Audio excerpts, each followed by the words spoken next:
Apolline Matin. Apolline de Malherbe. Il est 7h41, vous êtes bien sur RMC. L'invité du jour. Bonjour Alain Boer, vous êtes professeur de criminologie au Conservatoire national des arts et métiers. Le mystère reste absolu autour de la disparition du petit Émile au Vernet dans les Alpes de Haute-Provence. Ça fait 3 jours qu'il a disparu. Et hier, on recevait un gendarme qui nous disait on est à un tournant parce que jusqu'à présent, c'était la recherche. On passe désormais à l'enquête. Ça veut dire quoi, Alain Boer ?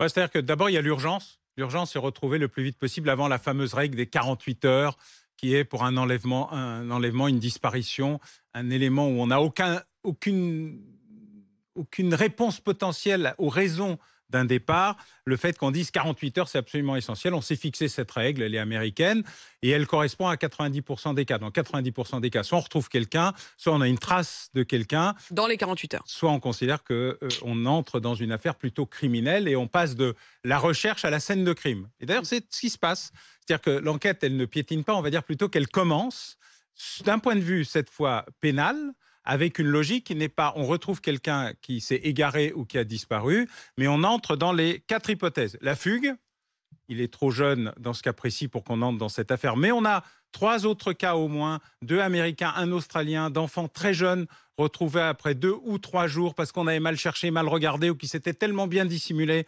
qu'une première recherche n'avait pas permis de l'enlèvement, qui est en général la phase la plus récurrente. Je rappelle qu'il y a 43 000 disparitions par an d'enfants, 1000 inquiétantes et 500 par leurs parents.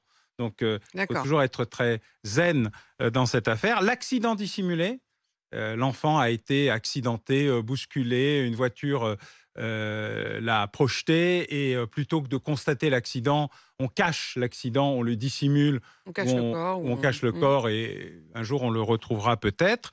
Et puis évidemment l'homicide ou l'assassinat qui rentre là dans la dernière catégorie. Et là aussi, on dissimule le corps. Je rappelle que dans toute une série d'affaires récentes, l'affaire Jubilard, l'affaire Esquivillon, etc., on a mis des jours et des jours et des jours à retrouver le corps, alors même que policiers ou gendarmes avaient une hypothèse qu'ils ont lentement construite, validée, où ils ont cherché à ouvrir et fermer toute une série de portes avant de mettre en garde à vue le ou les individus supposément responsables jusqu'à ce qu'on obtienne les aveux. En fait, on est passé de la garde à vue pour les aveux à la garde à vue pour confirmer tout ce qu'on sait. Vous voulez dire et donc, que la nouvelle ce temps-là, stratégie désormais, ce temps-là est inversé. Pas seulement dans le cas du petit Émile, puisqu'en effet, aucune de ces hypothèses, comme vous dites, n'est aujourd'hui retenue plus qu'une autre.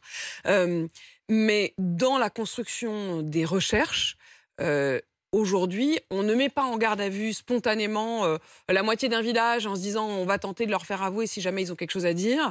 On cherche d'abord à avoir des preuves. C'est ça, en fait, la logique maintenant, c'est que la garde à vue, c'est l'élément ultime, la cerise sur le gâteau de la construction d'une enquête qui a déjà abouti à toute une série d'éléments. Et à ce moment-là, notamment grâce aux nouvelles méthodes de dialogue, vous savez, avant, il y avait méchant flic ou méchant flic, gentil flic. Maintenant, c'est gentil.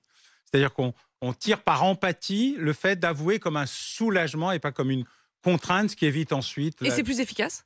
Pour l'instant, ça l'est beaucoup plus. Dans toutes les dernières grandes affaires criminelles, gérées notamment par la gendarmerie, mais pas seulement, le système qu'on appelle progressivement, on pousse l'auteur à avouer, a donné de bien meilleurs résultats et surtout pas de contestation sur la nature des aveux ou le fait qu'ils aient été obtenus par la violence, par exemple. Alain Boer, hier, ils ont précisé, dans le cadre de l'enquête sur le petit Émile, qu'une nouvelle phase commençait avec, je cite, l'analyse des données récoltées lors du ratissage du hameau.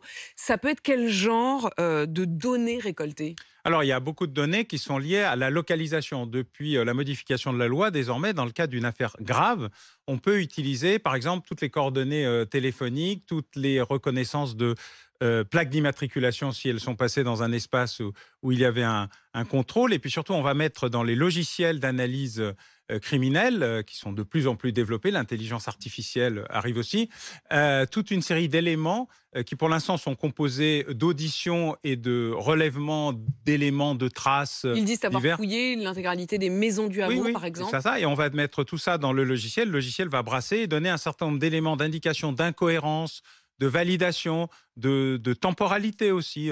On l'a vu à tel endroit, mais pas à tel autre.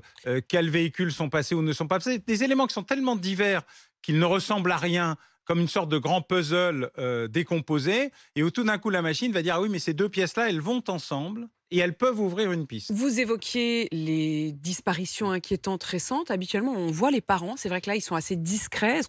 Est-ce qu'on sait quelque chose sur leur profil, sur la manière dont ils vivent ces recherches, sur les parents, les grands-parents? Bon, les gens reçoivent la disparition d'un enfant de tas de manières différentes, par l'effondrement, par la distance, par le message. Et puis, il y a aussi des éléments indicateurs. Ils étaient quand même relativement loin, supposément, en tout cas, d'après les éléments de la scène de disparition. Voilà, mais ça fait partie, comme d'habitude, des hypothèses. Je rappelle qu'il y a eu 544 l'année dernière enlèvements par des parents. Et il y a un cas où un parent a enlevé, l'affaire Matonneau, je crois, où un parent a enlevé un enfant et n'a jamais révélé où il était allé par vengeance contre sa femme. Et donc, nul ne sait si l'enfant est vivant au loin, s'il l'a assassiné. Il n'a jamais parlé. Quelle angoisse. Est-ce que ça existe des affaires où la personne disparue n'est jamais retrouvée? Oui, on en a un certain nombre. La plus ancienne est l'affaire dans des enfants. Hein. Oui. L'affaire Baer, 1977. 50 ans, presque 50 ans, on ne sait pas. On ne sait toujours pas. Non. On sait qu'il y a eu aussi 5 ans, je crois. Il y a eu aussi une disparition, d'ailleurs, dans le coin du Vernet, hein, il y a 30 ans. Oui, ça fait partie des je ne dirais pas que des légendes urbaines, puisqu'on est plutôt dans un espace... Des légendes rurales, en l'occurrence. Rural, oui, mais bien sûr, il y a toujours eu, à un moment ou un autre, une disparition inquiétante ou un cas isolé.